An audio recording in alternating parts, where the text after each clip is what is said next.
અને આજકાલ બી પાશ્ચાત્ય જગત આદિમાં પણ આપણે જોવા જઈએ, ઘણીવાર મહેમાનો ઘરમાં આવે ને જરાય ગમતા ન હોય એવા મહેમાનો હોય, અને તોય મા બાપ હસી હસીને એની જોડે વાત કરતા હોય એટલે દીકરાઓ ખીજાઈ જાય કે તમને નથી ગમતા તો ચોખ્ખું મોઢા પર એમને કહી દો ને, આવો દંભ શેના માટે કરો છો એમની જોડે હસી હસીને વાત કરવા. ત્યારે એમને કહેવું પડે કે આ દંભ નથી, પણ ન ગમતો છતાંય મહેમાન બનીને આવેલો વ્યક્તિ એ ભગવાન સમાન છે. એટલે આ જે વિવેકો છે એ કેવલ સાંસારિક વ્યવહારના વિવેકની વાત નથી, આ આધ્યાત્મિક અને વૈષ્ણવી જીવનના વિવેકની વાત છે. કે જીવનમાં સંસારમાં રહેતા રહેતા સદઘટના હોય, અસદઘટના હોય, અનુકૂળ સંજોગો હોય, વિપરીત સંજોગોમાં હોય, પણ એક શરણાગત જીવે કેવા વિચાર કરી, કેવી સમજ કેળવી અને અનુકૂળ અને પ્રતિકૂળ સંજોગોને સ્વીકારવા, એ સમય આપણી ધારણા અને વિચારણા કેવી હોવી જોઈએ. કારણ કે જીવનમાં દરેક વખતે અનુકૂળ સંજોગો, ગમતા વ્યક્તિઓ, અનુકૂળ સમય, ગમતી પરિસ્થિતિઓ હંમેશા હોતી નથી અને કોઈના જીવનમાં નથી રહેવાની. સમય તો લહેરોની જેમ એક પછી એક જેમ સમુદ્રમાં લહેરો આવે એમ સમય ચાલતો હોય. તો જે વાત કરી રહ્યો હતો દંભ અને વિવેકમાં પાતળી રેખા છે, અને જ્યારે કોઈને એમ લાગે કે આ કોઈ દંભ કરી રહ્યા છે ત્યારે કેવું પડે કે ના, મહેમાન તો ભગવાન સમાન કહેવાય. ન ગમતો હોય છતાંય સ્વીકારવો પડે, એના માટે આદર રાખવો પડે. દરેક દિલની વાત કહી જ દેવી એ જરૂરી નથી, અને કોઈ ઉત્તમ પક્ષ પણ નથી. અત્યારનો એક યુગ એવો ચાલે કે જે મનમાં આવે કહી દો, તમે અભિવ્યક્ત કરી દો, પણ આપણે ત્યાં એને અવિવેક કહ્યો છે. કે ભલે તમારા મનમાં, તમારી ધારણામાં, તમારી વિચારણામાં કોઈ વાત કે કોઈ પક્ષ છે, તમારો કોઈ દ્રષ્ટિકોણ છે, પણ એ દ્રષ્ટિકોણ તમારા સુધી સીમિત રહે બરાબર છે, પણ કોઈનું મનદુખનું કારણ થતું હોય, કોઈના અપમાનનું કારણ થતું હોય તો એને અભિવ્યક્ત નહીં કરવો, એ ઘૂંટડો ગળી જવો. એમાં જ તમારો વૈષ્ણવી વિવેક છે. આ અભિવ્યક્તિનો યુગ છે કે બધું જ બોલી દો, કહી દો, મનમાં ન રાખો, દિલમાં આવે કહી દો, પણ તમારા દ્રષ્ટિકોણે કદાચ તમે સાચા હો, તમારા દ્રષ્ટિકોણે કદાચ પેલો ખરાબ હોય, પણ એ તમારો દ્રષ્ટિકોણ છે. આપણે જેને સારા કહીએ તે ઘણા માટે ખરાબ હોય છે, અને આપણે જ ઘણાને ખરાબ કહીએ ઘણા માટે સારા હોય છે. આપણે કેમ કહી શકીએ કે આ ખરાબ કે સારો? અને એટલા માટે શું બોલવું, ક્યારે બોલવું, ક્યારે નહીં બોલવું, આ બધા વ્યવહારિક વિવેકો જગતના છે, અને વૈષ્ણવી વિવેકી હોવું બહુ જરૂરી છે. ઘણા લોકો આમ પોતાની વિશેષતા માનતા હોય કે આપણે આમ પાછળ વાત ના કરીએ, સીધે સીધું મોઢા પર કહી દઈએ. આ પણ કમજોરી જ છે, આ કોઈ વિશેષતા નથી. આપણે વાત મનમાં આપણું ઊંડાણ કે ગહેરાઈ નથી આપણા સમજની, એટલે આપણે એને સંગ્રહી નથી શકતા. તો આ વ્યવહારિક વિવેકો છે. પણ મહાપ્રભુજીની જે દ્રષ્ટિકોણના વિવેકની ચર્ચાઓ છે, વિવેક, ધૈર્ય અને એના દ્વારા આશ્રયની સિદ્ધિ કેમ થાય એની ચર્ચા આ અદ્ભુત ગ્રંથમાં કરી છે. આપણે જેને એક સાયકોલોજીનો શાસ્ત્ર કહીએ તો એક સાધારણ વ્યક્તિની વિચારધારા અને એનું મનોવિજ્ઞાન, અને એક વૈષ્ણવી જીવનનું મનોવિજ્ઞાન. કારણ કે એક જ દ્રશ્યને કોઈ એક સાધારણ વ્યક્તિ જુએ અને એક વૈષ્ણવ જુએ, બંનેમાં ઘણો મોટો ફરક હોય છે. કારણ કે ગુરુએ આપણને દ્રષ્ટિ આપી છે, આપણો દ્રષ્ટિકોણ બીજા કરતા કંઈક જુદો છે. આ સંસારને જોવાનો, આ જીવનને જોવાનો, આ સમાજને જોવાનો, અને એ દ્રષ્ટિકોણ કેળવવો જ રહ્યો. ઉત્તમ રીતે એનો દ્રષ્ટિકોણ કેમ કેળવાય અને એના ઉત્તમ અર્થઘટનો કેમ કરાય, એ વિવેક શીખવાનો.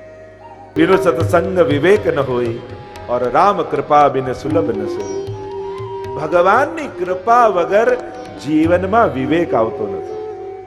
જ્ઞાન આવી જવું બહુ સહેલું છે. અનેક પ્રકારથી વિવેકની ચર્ચાઓ વ્યવહાર જગતમાં પણ આપણે કરીએ છીએ, પણ આ ગ્રંથ વિવેક ધૈર્યાશ્રય મહાપ્રભુજીનો અદ્ભુત ગ્રંથ છે. આ જો સમજી જાય ને આત્મસાત જીવ કરી લે તો એના જીવનમાં દુઃખ આવશે ખરા, પણ એ દુઃખી ક્યારેય નહીં થાય. જો દુઃખ આવવું કે ન આવવું એ આપણા હાથમાં નથી, પણ દુઃખી થવું કે ન થવું એ કદાચ આપણા હાથમાં છે. કર્મના બંધનો છે તો અનેક પ્રકારની ઘટનાઓ ભાગ્ય રૂપે સામે આવે જ છે, પણ આવેલી ઘટનાઓ, સામે ઉભેલા સંજોગોને તમારા સમજથી તમે કઈ રીતે પાર જતા રહો છો એ તમારા સમજ ઉપર આધારિત છે. અને સમજની ધાર કાઢવી હોય તો આ વિવેક ધૈર્યાશ્રયનો પાઠ કરો. અંગ સ્વરૂપે મહાપ્રભુજીના અંગરૂપ આપણે માનીએ છીએ તો કહ્યું વામ ભુજા આનું અંગ છે. 17 શ્લોકોમાં મહાપ્રભુજી આ વિવેક ધૈર્યાશ્રય ગ્રંથ રચ્યો છે. કોના માટે રચ્યો એનો કોઈ બહુ વિશેષ ઉલ્લેખ આપણે ત્યાં પ્રાપ્ત નથી. રચનાનો કાળ કોઈ એવો વિશેષ રૂપે મળતો નથી, પણ લગભગ 4 ટીકાઓ વિવેક ધૈર્યાશ્રય ઉપર પ્રાપ્ત છે. વિવેકનું વર્ણન 1 થી 5 શ્લોકમાં કર્યું, 6 થી 9 શ્લોકમાં ધૈર્યનું વર્ણન કર્યું, અને 10 થી 17 શ્લોકમાં મહાપ્રભુજીએ આશ્રયનું વર્ણન કર્યું છે. શ્રી મહાપ્રભુજીએ વિવેકની ચર્ચા કરી છે. વિવેક ધૈર્યપૂર્વક આશ્રયની સિદ્ધિ કેમ થાય, 9 પ્રકારના વિવેક મહાપ્રભુજીએ બતાવ્યા. સીધા આપણે વિવેકની ચર્ચા પર જઈએ. આપણે મને વિચાર છે કે આજે લગભગ 3-4 ગ્રંથ જો લઈ લઉં તો કાલે 4-5 ગ્રંથ બાકી રહે તો 16 ગ્રંથો આપણા પૂર્ણ થાય. તો આ વિવેક ધૈર્યાશ્રય તો વિશેષ ગ્રંથ મહાપ્રભુજીનો છે. એટલે 9 વિવેકની ચર્ચા મહાપ્રભુજી કરે છે. અને આ વિવેક બધા આધ્યાત્મિક વૈષ્ણવી જનના વિવેક છે. જ્યારે વૈષ્ણવી જીવન જીવવું છે, ત્યારે સેવા કેમ કરવી, ઠાકોરજી કેમ જગાડવા, કયા વસ્ત્રો ધરવા, જારી કેમ ધરવી, ઠાકોરજી કેમ પોઢાડવા, આ બધું જ શીખીએ છે, આ બધું જ શીખવાડવામાં આવે છે. પણ એ સમયે મન કેવું રાખવું એ કોઈ આપણને શીખવાડતું નથી.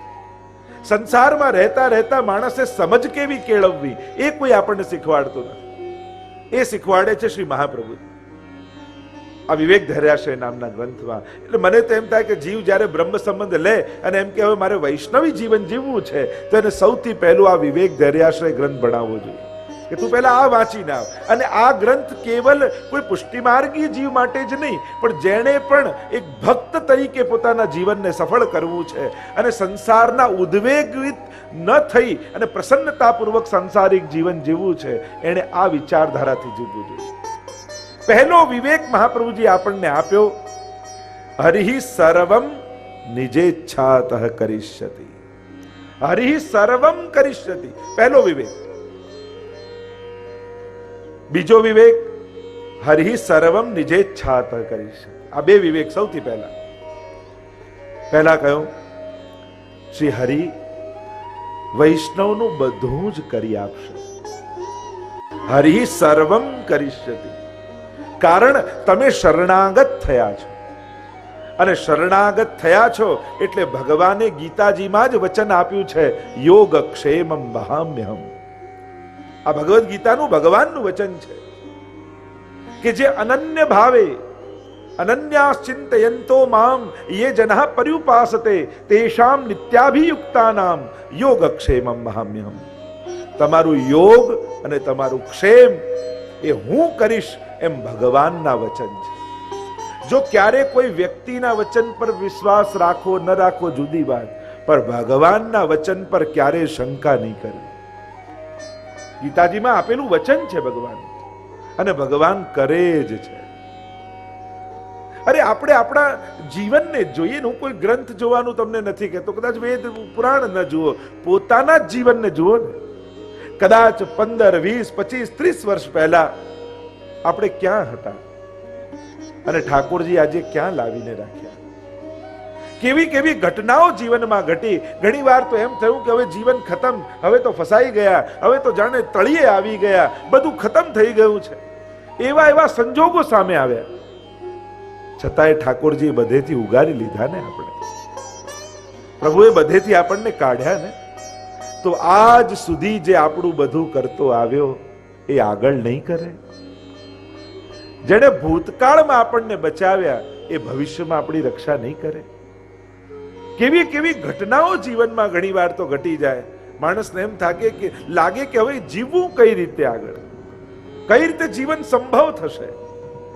છતાંય ઠાકોરજી બધેથી આપણને બચાવી લે છે. બસ આપણા જીવનને જોઈ ભગવાન પર ભરોસો કરી લો ને.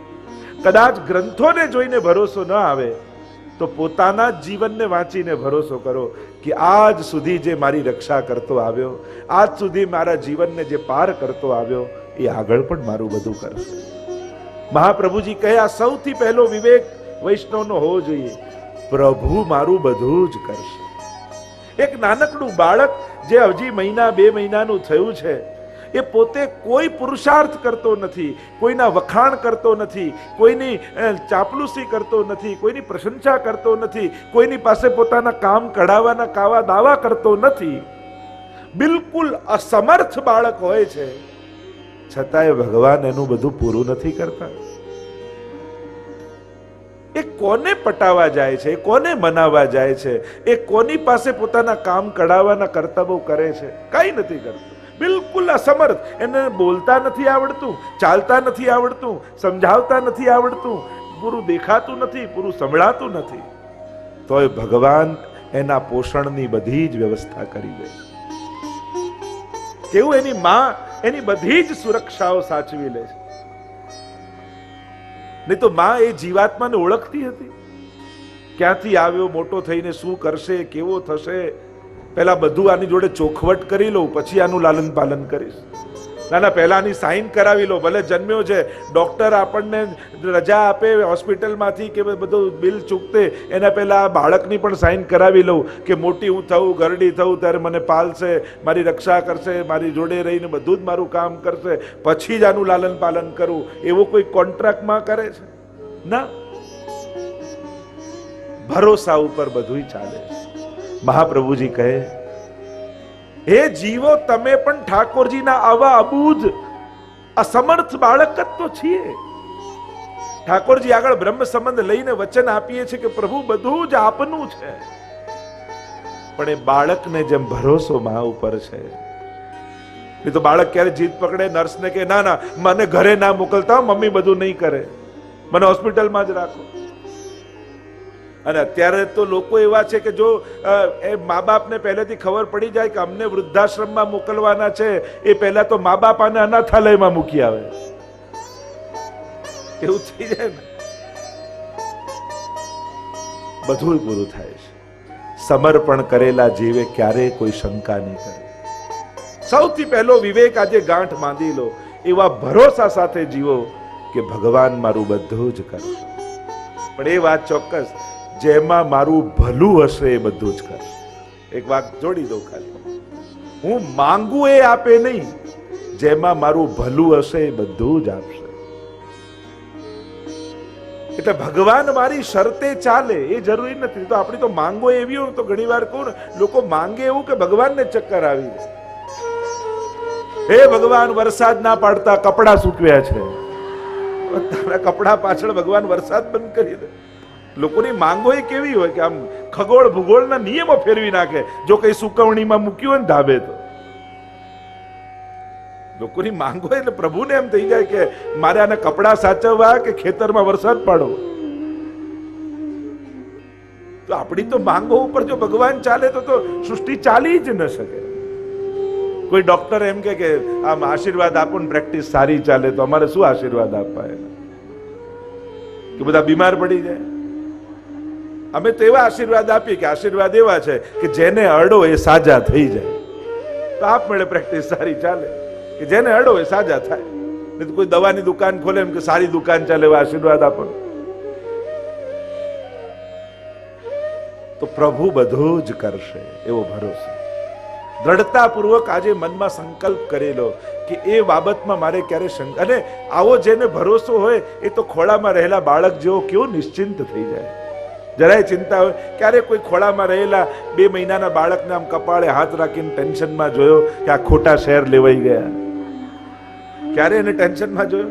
એ તો નિશ્ચિંત જ હોય, પ્રસન્ન જ હોય. અરે ઝૂંપડામાં કાલે શું ખાઈશું એ ચિંતા મા બાપને જે ઘરમાં છે, એવા ઝૂંપડામાં પેદા થયેલો બાળક તો નિશ્ચિંત જ હોય. એને ચિંતા ના હોય, તો આનંદમાં જ હોય, એને તો પ્રસન્નતા જ હોય. એને તો બાળક કહેવાય ને, કે જેને ક્યારે ચિંતા ન હોય. આવો ભરોસો, કારણ કે એને ભરોસો છે જેના ખોળામાં છું એ ભૂખ્યો નહીં સુવા. એમ જ વૈષ્ણવો, પ્રભુના જેના ચરણે તમે છો એના પર ભરોસો રાખજો, એ ક્યારે ભૂખ્યા નહીં સુવા. આ પહેલો વિવેક. ખાલી આટલો ભરોસો, પહેલો વિવેક આવી જાય, કેવી ચિંતાઓ જતી રહે. બધી જ ચિંતા સમાપ્ત થઈ જાય. ચિંતા કાપી ન કાર્યા નિવેદિતાત્મભી કદાપિતી ભગવાન અપી પુષ્ટિસ્થો ન કરીષ્યતિ લૌકિકીમ જગતે. આ પહેલો વિવેક. બીજો વિવેક આપ્યો, હરિ સર્વમ નિજેચ્છાત કરીષ્યતિ. પહેલું સર્વમ કરીષ્યતિ, આ પહેલો વિવેક. અને હવે નિજેચ્છાત, પ્રભુ બધું જ કરશે પણ પોતાની ઈચ્છા પ્રમાણે. એવી શરતે ભક્તિ ન કરો કે હું જે કહું એ પ્રમાણે, મારા કયા પ્રમાણે ભગવાન ચાલે, એવી શરત સાથે ન હોય. બેકસીટ ડ્રાઇવિંગ નહીં કરવી.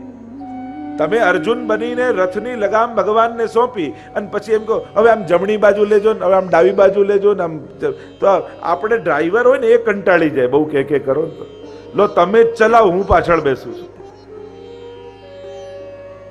અર્જુનની તકલીફ એ જ હતી, એ બેક સીટ ડ્રાઇવિંગ કરવા ઈચ્છતો હતો કે ભગવાન રથ ના ઉપાડે. હવે ગીતાજી નો દિવસ છે એટલે પછી એની ચર્ચા વચ્ચે નીકળી જવાની.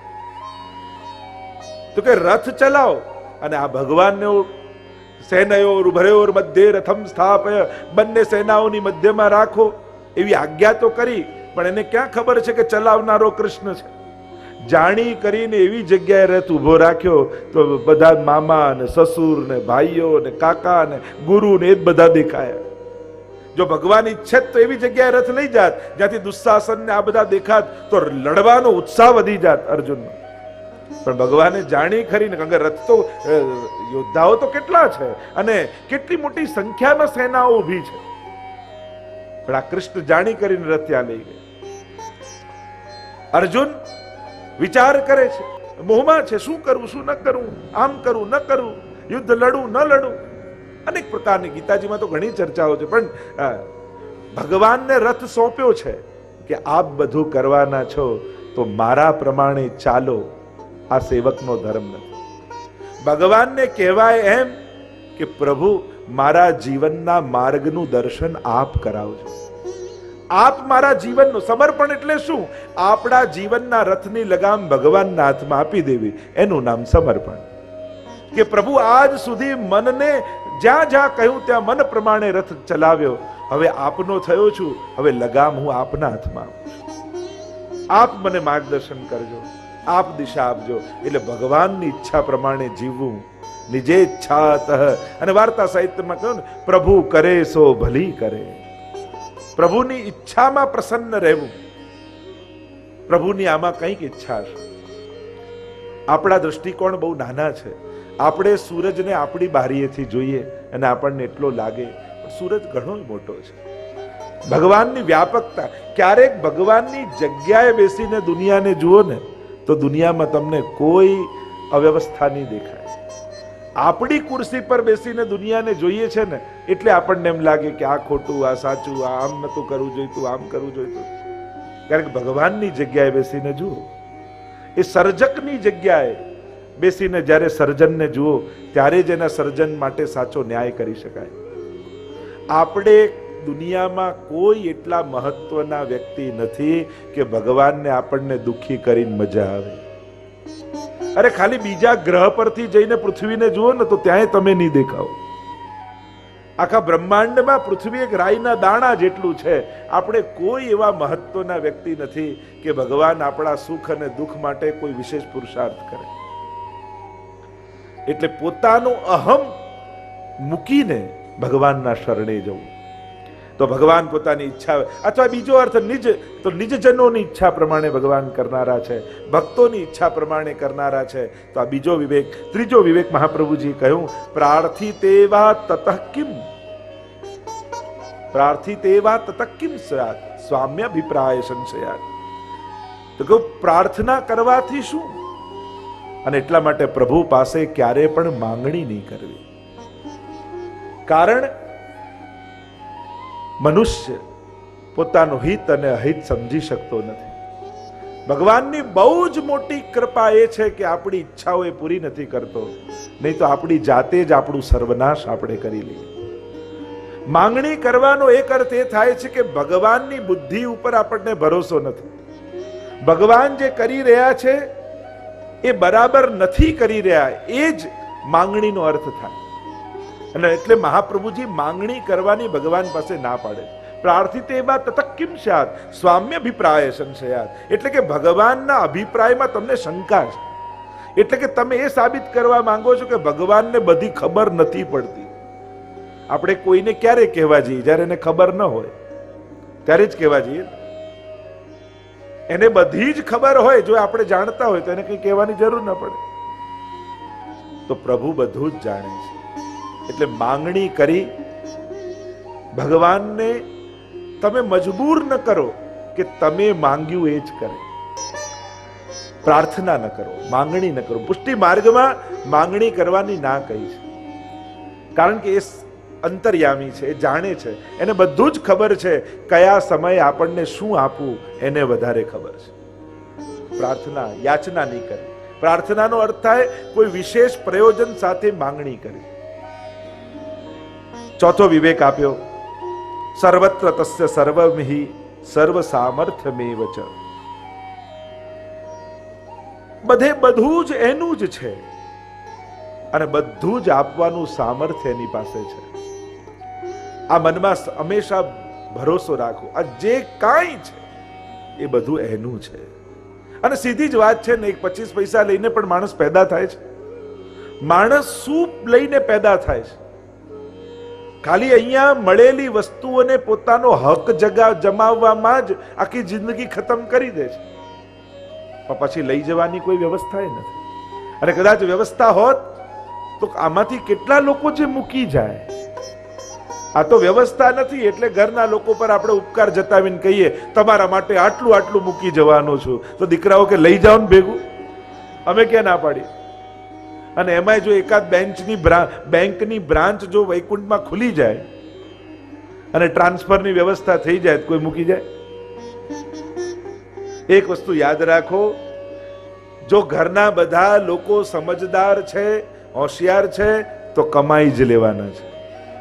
અને બધા નાદાન અને બગડેલા છે તો ગુમાવી જ દેવાના છે. અને એટલા માટે મૂકી ગયા એના માટે કર્મના સિદ્ધાંતમાં કાંઈ લખ્યું નથી. ગીતાજીમાં કર્મના સિદ્ધાંતમાં કંઈ લખ્યું કે આટલી એફડી મૂકી ગયા તો તમને આટલું પુણ્ય મળે ને આવતા જન્મમાં મોકલે? એ તમારું હતું જ નહીં, એ જેના ભાગ્યનું હતું એને મળી ગયું. આપણું કયું? જે આપણા હાથે જેનો ઉપયોગ કરી ગયા. જે તમે ખર્ચી ગયા એ તમારું. અને એટલા માટે અહીંયાનું બધું આવતા જન્મમાં લઈ જવાની કોઈ વ્યવસ્થા નથી. પણ મારી પાસે ઉપાય છે કે અહીંયા બધું ભેગું કરેલું સુખ આવતા જન્મમાં લઈ જવું. બોલો તમારે બધા, તમને રસ્તો બતાવો. તમારા સુખને પુણ્યમાં કન્વર્ટ કરી નાખો તો આવતા જન્મમાં તમને સુખ પાછું મળશે. જેમ અહીંયા અમેરિકાથી આવ્યા હો તો એમને લઈ જવા તો અહીંયાથી ડોલર કન્વર્ટ કરીને લઈ જાય તો તે વાપરવા કામ લાગે, રૂપિયા કોઈ લે નહીં. એમ આવતા જન્મમાં આ બધું જ સુખ લઈ જવું હોય તો આ સુખને પુણ્યમાં કન્વર્ટ કરો તો આ બધું જ સુખ ભેગું આવે. હવે સમજી ગયા ને શું કરવાનું? મહેનતથી સુખ ભેગું કરવાનું અને સમજથી સુખને પુણ્યમાં કન્વર્ટ કરવાનું.